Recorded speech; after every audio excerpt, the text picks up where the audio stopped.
We're living in a time when rules and regulations are under attack.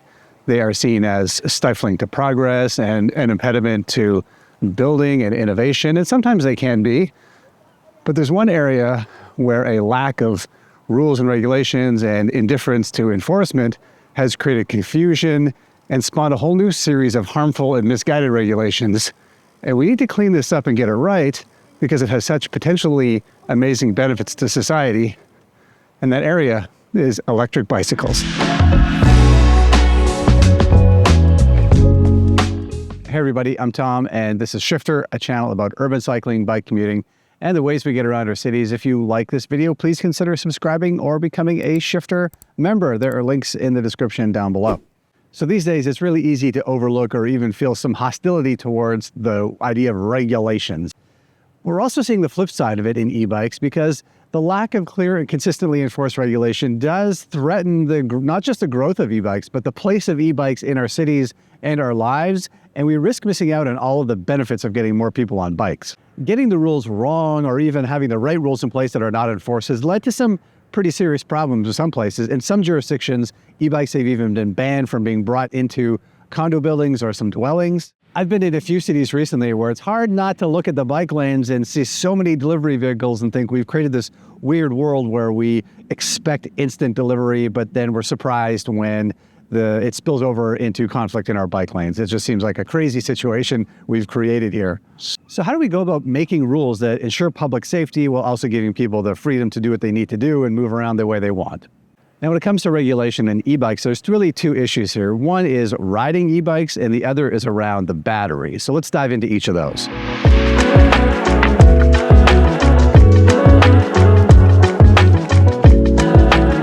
The first is as basic as even defining what an e-bike is. I mean, if you ask 10 different people to describe an e-bike, they may describe 10 different things.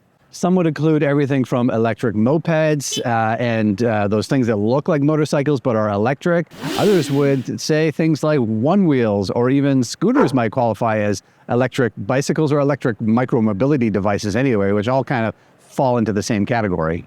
In short, even just defining what an e-bike is can go a long way into figuring out where those machines should be riding, the speeds they can ride, and the regulations around them. So really, we're in the middle of a micro-mobility transformation, and we've yet to define the playing field for all of these things. But we've made a little progress in e-bikes. In the US, the organization People for Bikes has made some recommendations about how to classify different e-bikes. Here's how People for Bikes defines the three classes of electric bicycles. Class 1, a bicycle equipped with a motor that provides assistance only when the rider is pedaling, and that ceases to provide assistance when the bicycle reaches 20 miles per hour or 32 kilometers per hour. Class 2 is a bicycle equipped with a throttle-actuated motor that ceases to provide assistance when the bicycle reaches 20 miles per hour or 32 kilometers per hour. And Class 3 is a bicycle equipped with a motor that provides assistance only when the rider is pedaling, and that ceases to provide assistance when the electric bicycle reaches 28 miles per hour or 45 kilometers per hour. So basically, Class 1 is a pedal assist motor that reaches 32. Class 2 is a bike with a throttle that also reaches 32 kilometers per hour. And then Class 3 is a pedal assist that reaches 45 kilometers per hour. And if it's not one of those, it's not an e-bike. According to recommendations from People for Bikes, those first two classes should be regulated like a bicycle. They should be allowed on bike paths and recreational routes, multi-use pathways, bike lanes, that kind of thing. But that top tier would be barred from recreational pathways and would require some additional licensing or maybe even some insurance requirements. People for Bikes says 41 different states have adopted these regulations, but there's a patchwork of legislation in other locations. Patchwork is a pretty good description for the rules in place in lots of places around the world. Here in Canada, for example, there's no national regulations. There are general rules that bikes should top out at that 32 kilometer per hour and should be limited to 500 watts. But it's not a national regulation. Each province mandates things differently, so it is definitely a bit of a patchwork. Europe has some continental guidelines that have done a better job of regulating all these things and keeping the playing field a bit level. Now, the Dutch, where everyone turns to for cycling, has rules in place for things, everything from e-bikes to e-ambulances to other mobility devices, but the legislation has actually been stalled for years, and so there's just sort of general rules in place at the moment. Maybe the bigger issue is that even if a country has the right rules in place, they have to be enforced. A country like Indonesia, for example, has not been enforcing those rules. And the complaint you hear from there is that fast-moving mopeds have taken over the bike lanes and made them even more dangerous for people to ride a regular bike on them. Also, you see a lot of people take bikes that were built under the rules and easily modify them to go faster speeds or output more power, which creates another problem. So ensuring that regulations are clear and enforceable is obviously a big step in all of this. And now another issue that might even be bigger than the regulations around riding an e-bike is the regulations around batteries. And this is what's in the news so much lately. Now, what's in the news is fires from lithium-ion batteries on e-bikes. And while the number of fires is minusculely rare compared to the number of e-bikes out there, like minusculely rare, they draw attention. While the Consumer Product Safety Commission in the US reported that at least 208 e-mobility fires or overheating incidents through most of 2021 and 22, which led to 19 fatalities. And of course, that's terrible, but it's good to keep these numbers in perspective. There are tens of millions of bikes out there. And the risk of these fires has many people saying that e-bikes should not even be brought into buildings. Condo boards all through the US and some parts of Canada started to ban e-bikes, which is hard if you've got an e-bike. You want to bring it inside for safety because if you leave it on the street outside, you're worried it's going to get stolen. So this is really a risk. It could really stifle the growth of e-bikes and people's use of e-bikes as well. Some jurisdictions have even brought in legislation that says you can't bring an e-bike indoors.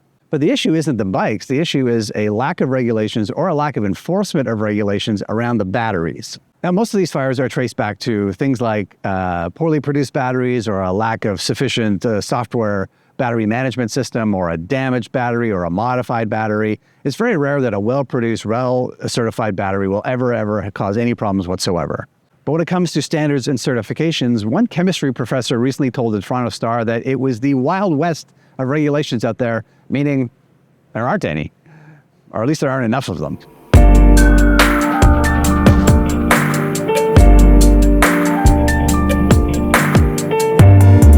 So across North America, there is a certified safety standard for lithium-ion batteries that test the batteries to make sure that they're not going to have those meltdown or overheating problems. Now, the problem is that the certification is voluntary.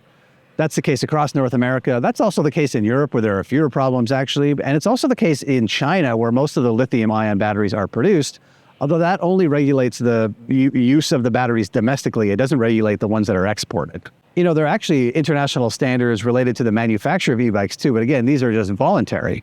In the US, the National Bicycle Retailers Association has been pushing for more collaboration among the industry in setting standards and certifications.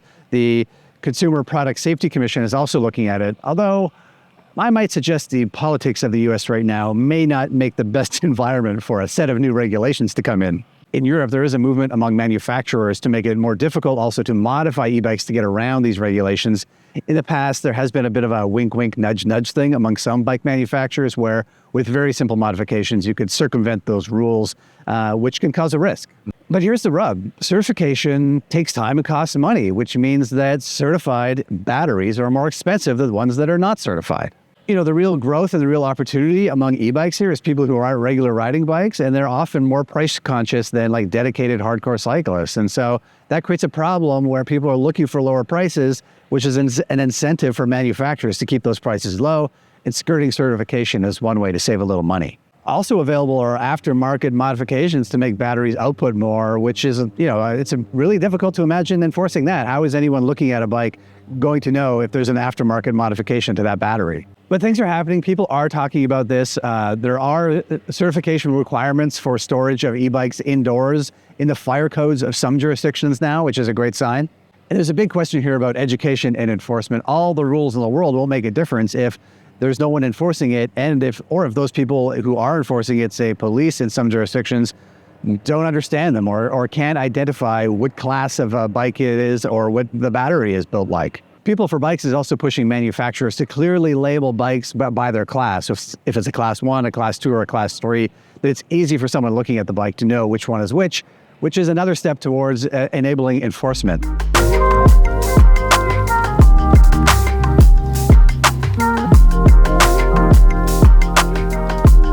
So what does all this mean for consumers, for all of you? I mean, if you're in the market for an e-bike, there's a couple of things you should probably keep in mind.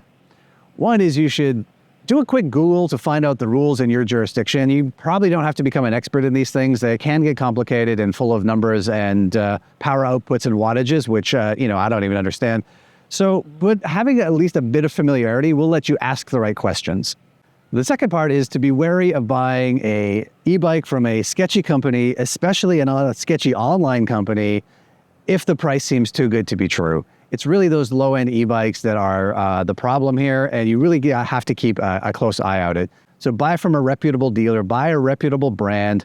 Now, I know this might sound like it's going to make it more expensive, and it probably will, but there's a big cost to a bike that goes awry. You don't want to cause a fire. You don't want to run afoul of the rules if the enforcement starts to become a thing. And I'd say there's another thing here is that you want your e-bike to last a while too. Not only are batteries the place where low-end e-bikes save money, but it's also components in general. And so what you tend to find on those low-end e-bikes is, the brakes are bad, or the derailleurs are bad, and the shifting is bad. And sometimes they're so bad that they're really difficult to fix. I've heard of bike shops refusing to take in some of those low-end e-bikes because they're just impossible to fix and there's nothing they can do about it. So you don't want to end up with an e-bike that, maybe the battery still runs and it's fine, but you can't even shift it anymore too. So a bit more investment at the front will probably pay off in the longevity of that e-bike. So there's a lot happening around regulation, both within the bike industry and outside of it, and I hope this continues to happen. I mean, it's a difficult time for the bike industry, and so any additional costs or burden is a tough time to do it. But I really think in the long run, this is the right thing to do, so I hope to see it.